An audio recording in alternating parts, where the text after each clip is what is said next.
The Belgian striker, who has switched more clubs than he has won trophies throughout his career, finds himself in yet another locker room this season. Having finally moved on from his West London nightmare, Romelu Lukaku permanently shifted to Napoli in August 2024.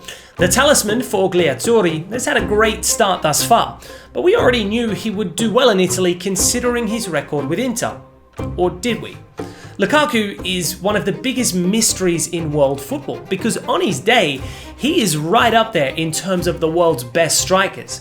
But it's difficult to judge when or how often those days might come by. In other stints, especially when he has been put under pressure to perform, the striker has ultimately failed to live up to standards. Like his time at Manchester United or even his Chelsea days, he performed well below expectations and gained a reputation for missing sitters. But does that make him a bad player or just a bad fit at certain clubs? That's what we're here to find out today. He's the all-time top goal scorer for Belgium by a long shot and is about to hold the record for years to come, if not decades. But when you think of him in a Belgium shirt, the missed chances at the World Cup and the Euros are probably the first things that come to mind. Does that make him a stat padder or simply unlucky? Out of the 85 goals for his country, only 11 have come at the Euros and World Cup combined. Others have been accumulated through friendlies, qualifiers, and the UEFA Nations League. Once again, this points towards his ability to be world class when there isn't too much pressure on his shoulders. This begs the question, how valuable are the players who choke under pressure but are otherwise brilliant on the pitch? Maybe Lukaku can only be a big fish in a small pond. He only seems to perform when expectations are set sufficiently at a lower level than his capability. He was brilliant for West Brom and Everton, but not for Chelsea and United. However, you might wonder how he excelled at a major club like Inter Milan. The answer is a mix of low expectations and a lot of belief placed upon him. He needs to feel valued and essential at a club to thrive.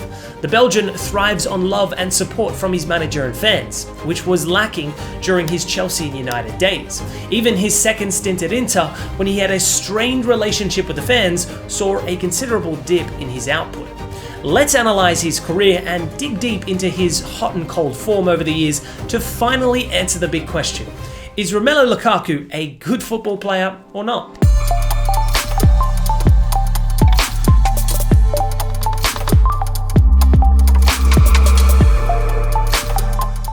Starting his journey in the Belgian Pro League, Lukaku got his dream move quite early on in his career. Even though he has claimed to be a boyhood fan for more than just one club, Chelsea always held a special place in his heart. The 18-year-old arrived at Stamford Bridge in August 2011 as the Belgian Pro League's top scorer. But the huge step up into a team full of talented players meant competing with other big fishes in the biggest pond. That is what the Premier League is. Under manager Andre Villas-Boas, the striker couldn't cement a regular place in the team in his first season abroad. He wasn't given any chances by the manager, who barely gave him a start. Villas-Boas was sacked mid-season and the reins went to Roberto Di Matteo. Chelsea went on to win the Champions League that season, but Lukaku had been left out of the squad entirely. He once said that he would never forgive Andre Villas-Boas for leaving him out. The dream move had turned sour as the Belgian questioned why Chelsea wanted him so badly in the summer and had paid such a large amount, only to play him in the under-21 squad and barely give him any opportunities. He was determined to go out on loan and prove his worth the very next season.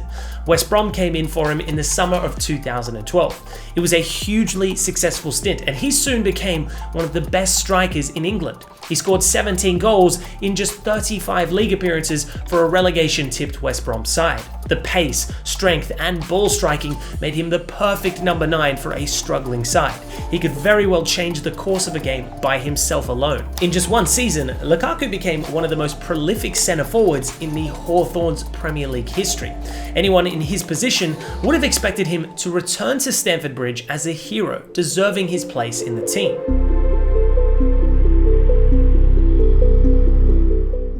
The 20-year-old returned to London with Mourinho at the helm this time. But the pathway to the first team looked uncertain once Samuel Eto'o signed for the club, with Torres and Demba Ba already vying for the position.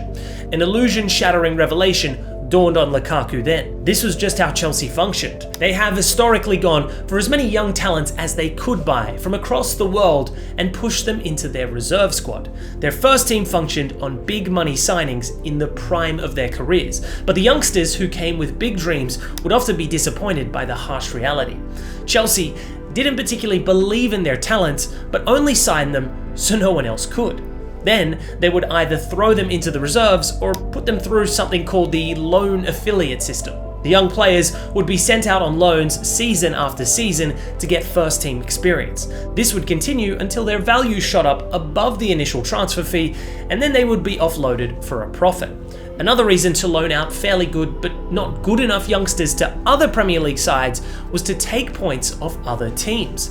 The loan player can't feature against the parent club, but they're available for the rest of the 36 matches. Lukaku's 17 goals for West Brom came against the likes of Liverpool and Manchester United. It worked in Chelsea's favour as some title contenders dropped points at the hand of their loanee. Once Lukaku clocked this scheme, he didn't hesitate to go out on another loan in the summer of 2013.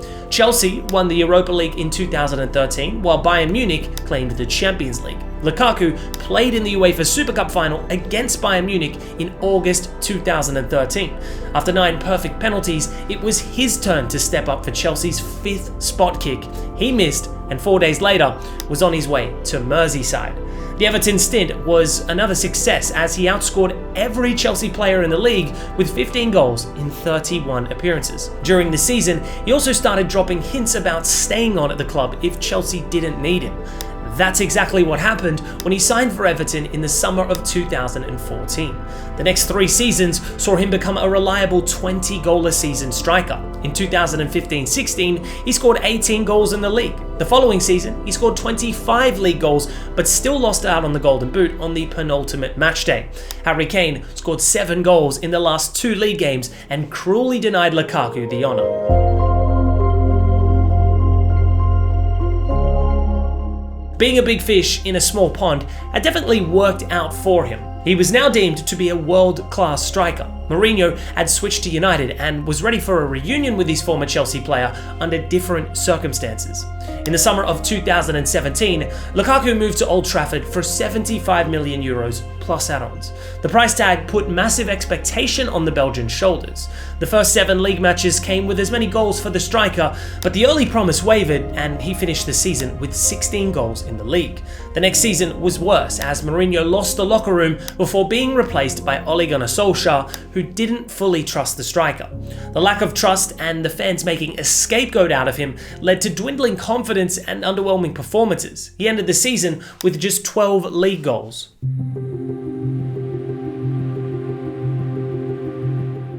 It was apparent that he was still a good player who was out of favour at United. Inter decided to break the bank in the summer of 2019 and brought Lukaku to Italy as their record signing.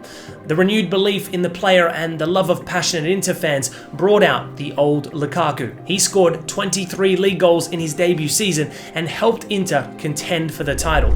They only lost out by a single point to Juventus. Lukaku was getting a lot of love from the Inter faithful, and he improved upon his already stellar season to score 24 league goals in 2020-21 while helping Inter secure their first league title in over a decade.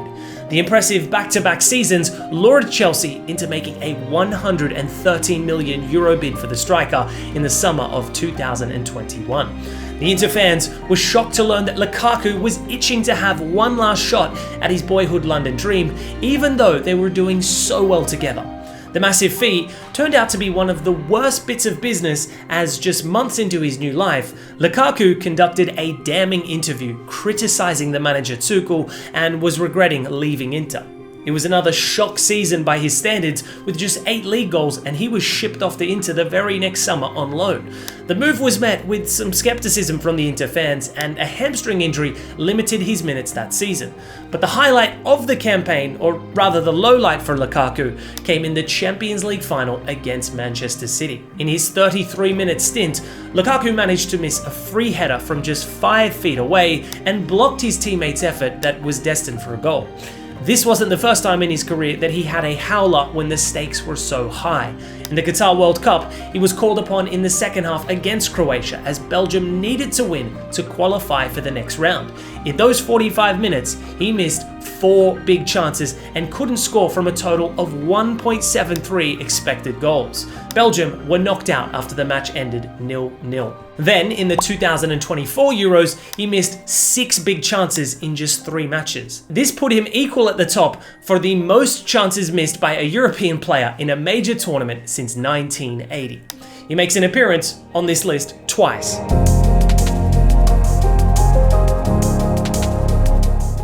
After possibly derailing Inter's Champions League campaign, he continued to test fans' patience by proposing a move to Juventus. Lukaku then returned to London, where he was not required. In the summer of 2023, he went on loan to Roma for his 3rd reunion with Jose Mourinho and netted 13 league goals. Many of the times he moved for big money, he ultimately couldn't live up to expectations. But every time expectations were lowered, he went ahead and performed phenomenally.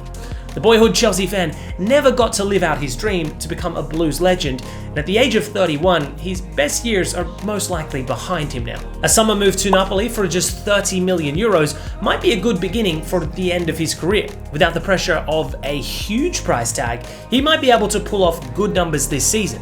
But unless he breaks new records, unfortunately, his legacy is somewhat tarnished by all those crucial sitters he missed. He'll be remembered for his West Brom and Everton stints, along with the constant big money moves across Europe, which rarely worked out. But sadly, his legacy isn't close to being that of an elite player, even if he was a great player periodically. Tasking with filling an Osimhen-shaped hole in Napoli, he has been reunited with Conte this season. They are on top of the league, with former club Inter just a point below. Let's see how well he gets on this time. So why do you think Lukaku never worked out at Chelsea? Was he ever a world-class player in your opinion? Let us know your thoughts in the comments below.